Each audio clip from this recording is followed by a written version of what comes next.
دعوت اسلامی کے کارکنوں کی ذمہ داریاں۔ دنیا میں روزانہ لاکھوں آدمی پیدا ہوتے ہیں اور لاکھوں آدمی مر جاتے ہیں۔ وہ یہاں آنکھیں بند کیے ہوئے آتے ہیں اور انہیں کچھ معلوم نہیں ہوتا کہ ان کی زندگی کا مقصد کیا ہے اور انہیں کیا کرنا چاہیے۔ پھر صحیح یا غلط جو کچھ ان کی سمجھ میں آتا ہے کرتے ہیں اور دوبارہ آنکھیں بند کر کے اسی دنیا کی طرف لوٹ جاتے ہیں جہاں سے وہ آئے تھے۔ وہ نہیں جانتے کہ وہ کہاں جا رہے ہیں اور آئندہ ان کے ساتھ کیا معاملہ ہونے والا ہے۔ یہ ایک عظیم خطرہ ہے جس سے انسانی نسل دوچار ہے۔ دنیا کی مثال ایک ایسی ریل گاڑی کی ہے جو بہت تیزی کے ساتھ اپنی پٹڑی پر دوڑی چلی جا رہی ہے۔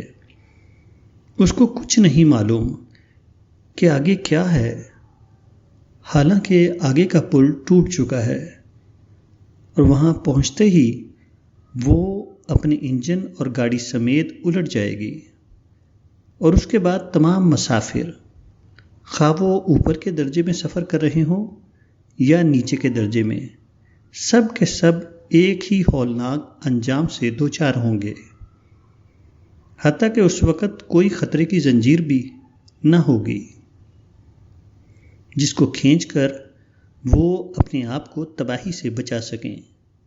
یہ زندگی کے بعد آنے والے روز حساب کا خطرہ ہے جو ہم کو اور ساری دنیا کو درپیش ہے۔ یہ اصل زندگی کا مسئلہ ہے جو ہمارے آج کے اعمال کے نتیجے میں ہم کو آئندہ دائمی طور پر گزارنی ہوگی۔ وہ زندگی یا تو بہت خوشگوار ہے یا بے حد دردناک۔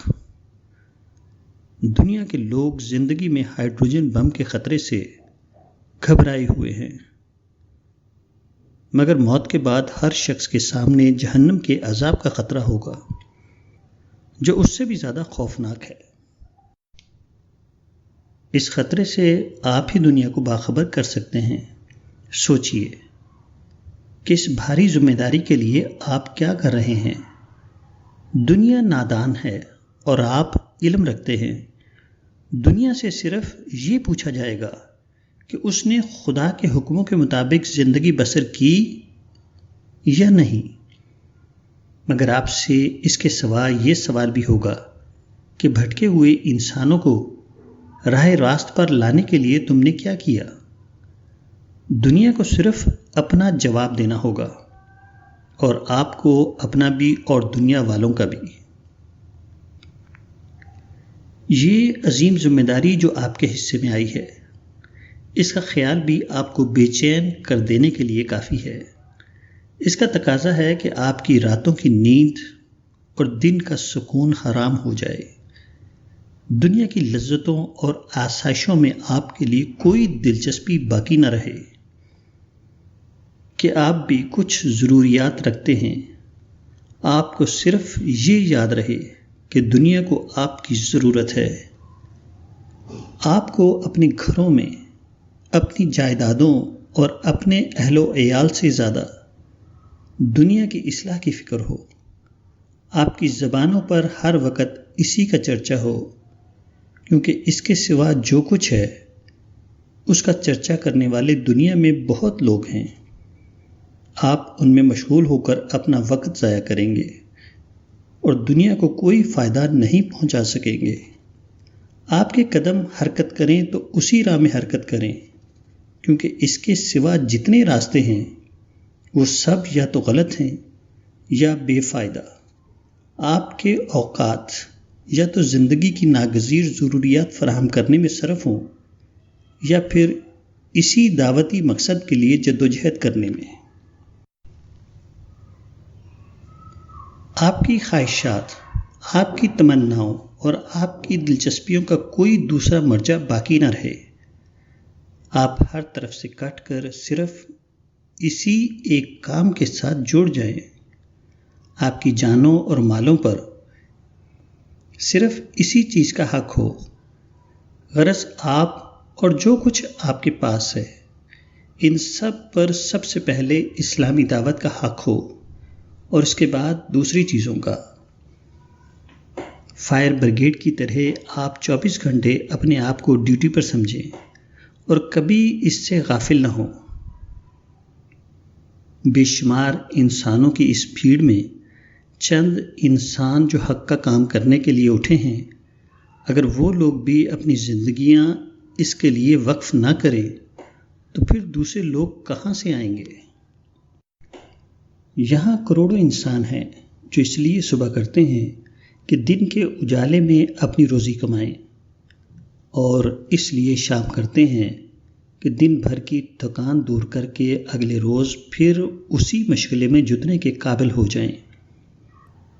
وہ کہیں سفر بھی کرتے ہیں تو وہ سفر یا تفریح کے لیے ہوتا ہے یا روزگار کے لیے۔ اس بھیڑ کے اندر دوسرے تمام لوگوں کے خلاف آپ نے ایک نئے راستے پر چلنے کا ارادہ کیا ہے۔ آپ دنیا کے بجائے آخرت کو حاصل کرنا چاہتے ہیں۔ اس راہ کا تقاضا ہے کہ آپ کی راتیں اس غم میں بسر ہوں کہ جس دنیا میں آپ رہ رہے ہیں اس پر شیطان اور طاغوت کا غلبہ ہے۔ آپ کی صبحیں اس یاد کے ساتھ طلوع ہوں کہ خدایا، جس طرح سورج نے خشکی اور تری کو روشن کیا ہے، اسی طرح تو انسانی زندگیوں کو بھی ہدایت سے منور کر دے۔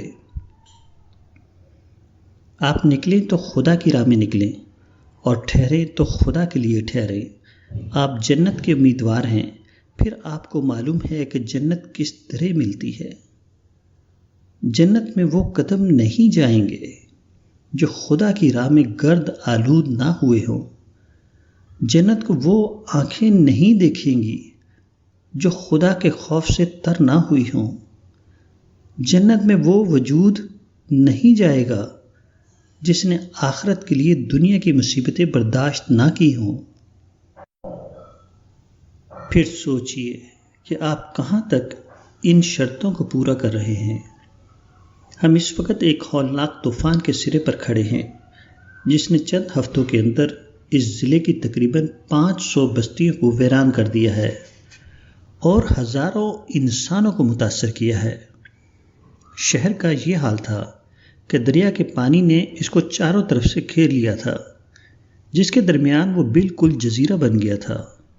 کنارے کے باشندے اپنے گھروں کو اس طرح خالی کر رہے تھے کہ ان کے گھروں کی گرتی ہوئی دیواریں ان کو رخصت کر رہی تھیں۔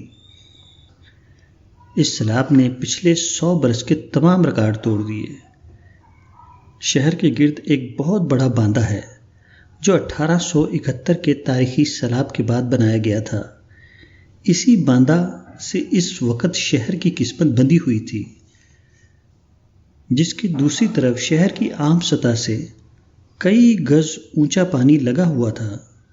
ہر گھر میں اسی کا چرچا تھا، یہاں تک کہ 26 اور 27 جولائی 1955 کی درمیانی رات کو کلکٹر کی طرف سے بذریعہ لاؤڈ اسپیکر یہ اعلان ہوا کہ لال ڈگی کا باندھا ابھی ٹوٹا چاہتا ہے، آپ لوگ اپنی جانوں کو بچانے کے لیے اونچی جگہوں پر چلے جائیں۔ اس وقت رات کے 1 بجے تھے۔ سارا شہر جاگ اٹھا اور عجیب سنسنی پھیل گئی۔ لوگ اپنے کچے اور پکے گھروں سے نکل کر باندھے کی طرف دوڑے اور سینکڑوں آدمیوں نے پھاوڑے اور بوریے لے کر اس جگہ مٹی ڈالنی شروع کر دی جہاں سے باندھا پھٹ گیا تھا۔ ایسے لوگ جنہوں نے شاید زمین پر کبھی ننگے پاؤں قدم بھی نہ رکھا ہوگا، وہ سروں پر مٹی کا ٹوکرا لے کر ڈھو رہے تھے۔ درجنوں پیٹرومکس کی روشنی میں ساری رات کام ہوا اور دوسرے دن دوپہر تک ہوتا رہا۔ بالآخر انجینئر نے کہہ دیا کہ اب باندھا قابو سے باہر جا چکا ہے۔ 12 بجے دن کے بعد باندھا ٹوٹ گیا اور دم کے دم میں پانی سڑکوں پر بہنے لگا۔ سارے شہر میں کوہرام مچ گیا، دکانیں بند ہو گئیں، لوگ اپنے اپنے ٹھکانوں کی طرف بھاگ رہے تھے اور پانی ان کے پیچھے اس طرح دوڑ رہا تھا گویا ان کا پیچھا کر رہا ہے۔